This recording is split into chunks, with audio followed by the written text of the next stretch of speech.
Anna Karenina by Leo Tolstoy, translated by Constance Garnett.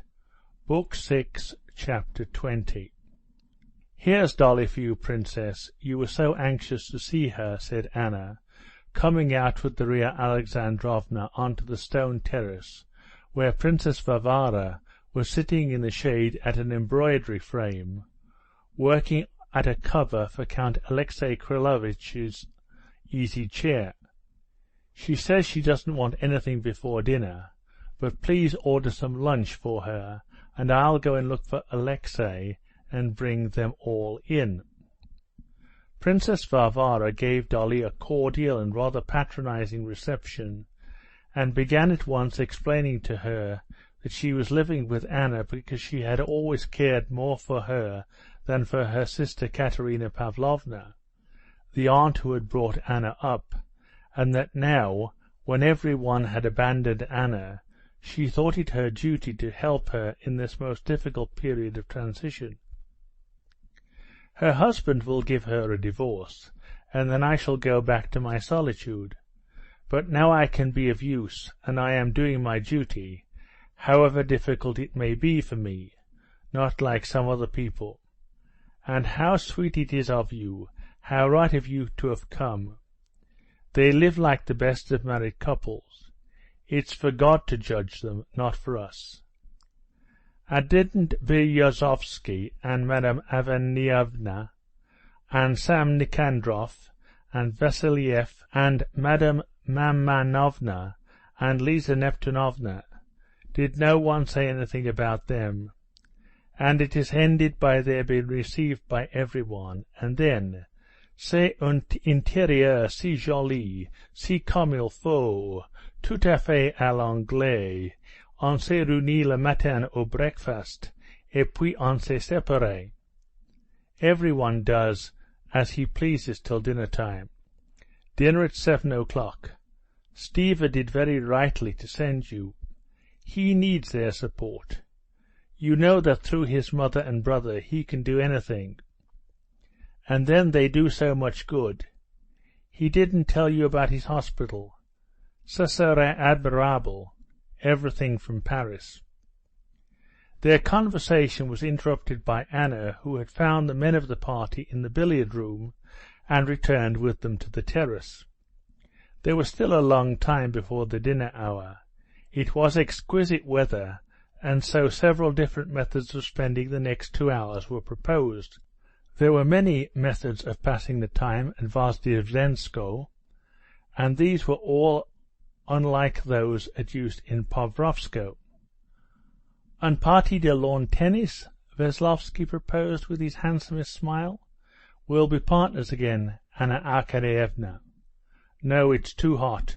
Better stroll about the garden and have a row in the boat. Show Darya Alexandrovna the river banks," Vronsky proposed. "I agree to anything," said Servievsky. "I imagine that what Dolly would like best would be a stroll, wouldn't you?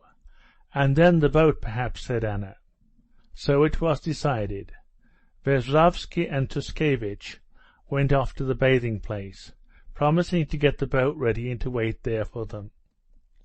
They walked along the path in 2 couples, Anna with Servievsky and Dolly with Vronsky. Dolly was a little embarrassed and anxious in the new surroundings in which she found herself.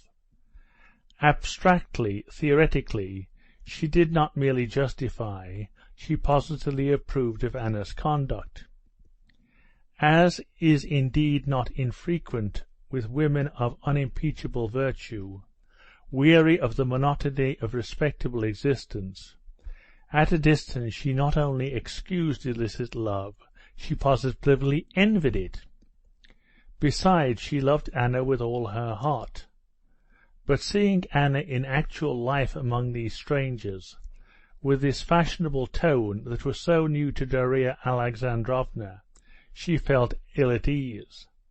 What she disliked particularly was seeing Princess Varvara ready to overlook everything for the sake of the comforts she enjoyed. As a general principle, abstractly, Dolly approved of Anna's action, but to see the man for whose sake her action had been taken was disagreeable to her. Moreover, she had never liked Vronsky. She thought him very proud and saw nothing in him of which he could be proud except his wealth. But against her own will, here in his own house, he overawed her more than ever, and she could not be at ease with him. She felt with him the same feeling she had had with the maid about her dressing jacket.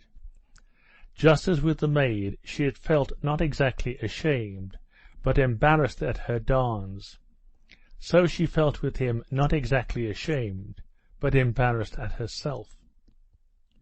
Dolly was ill at ease and tried to find a subject of conversation, even though she supposed that, through his pride, praise of his house and garden would be sure to be disagreeable to him.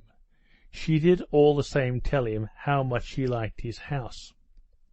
Yes, it's a very fine building, and in the good old-fashioned style, he said.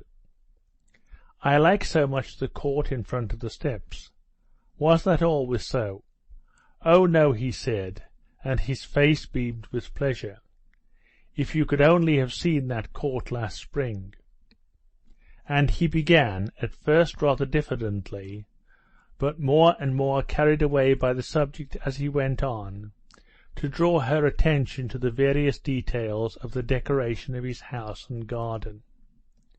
It was evident that, having devoted a great deal of trouble to improve and beautify his home, Vronsky felt a need to show off the improvements to a new person, and was genuinely delighted at Darya Alexandrovna's praise.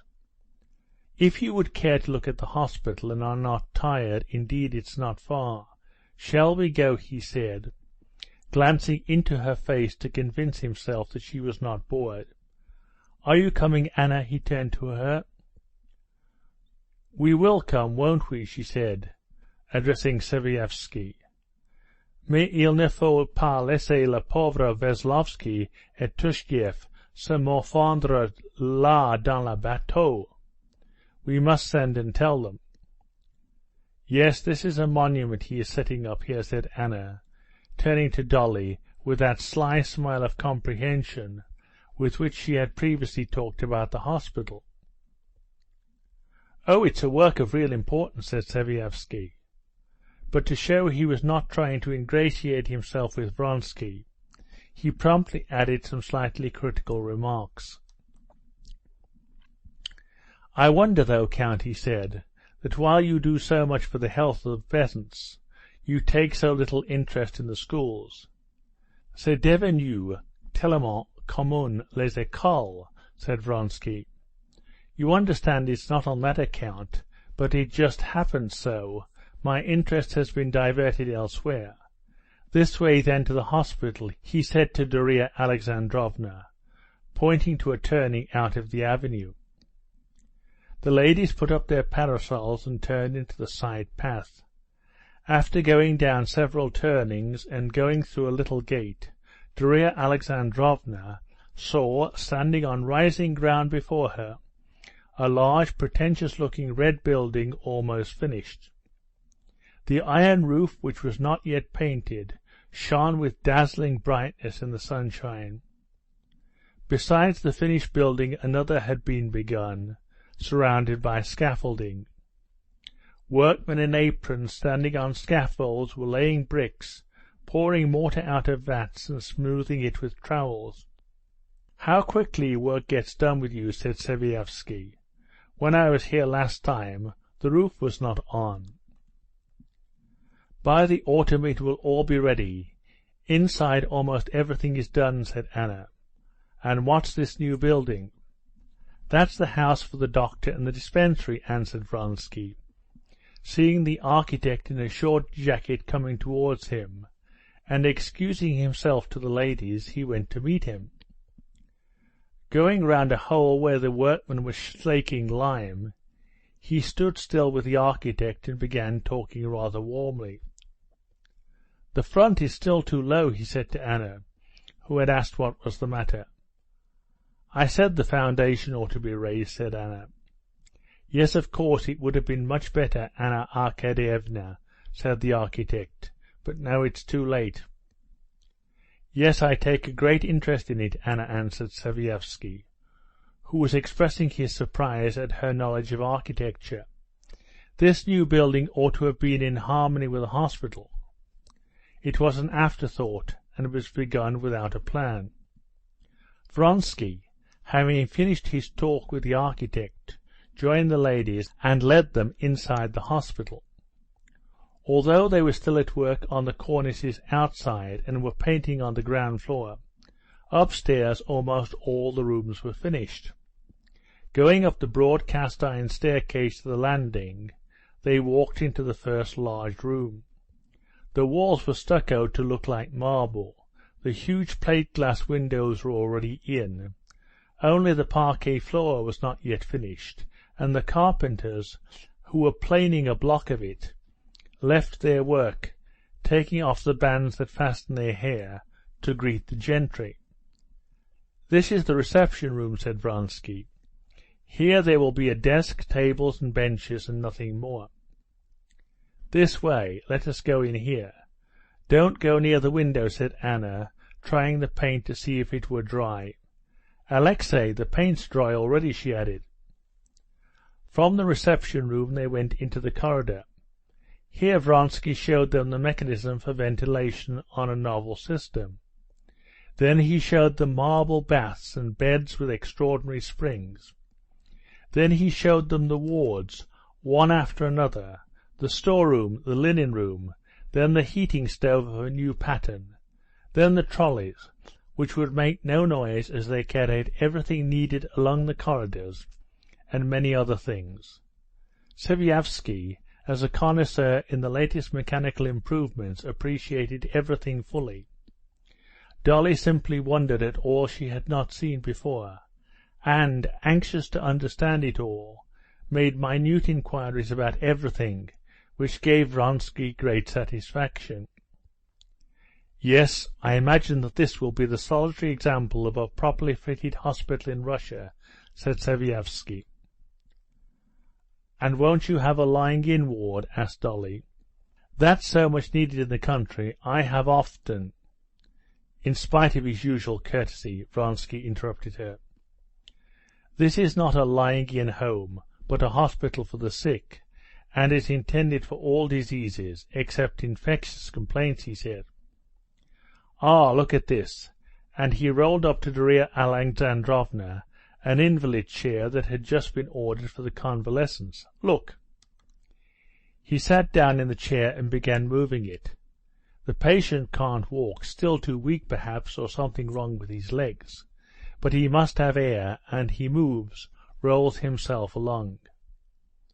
Darya Alexandrovna was interested in everything. She liked everything very much, but most of all she liked Vronsky himself, with his natural simple-hearted eagerness.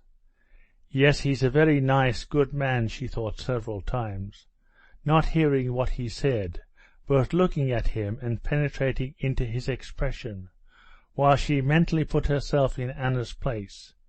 She liked him so much just now with his eager interest that she saw how Anna could be in love with him. End of chapter 20, recording by David Cole, Medway, Massachusetts.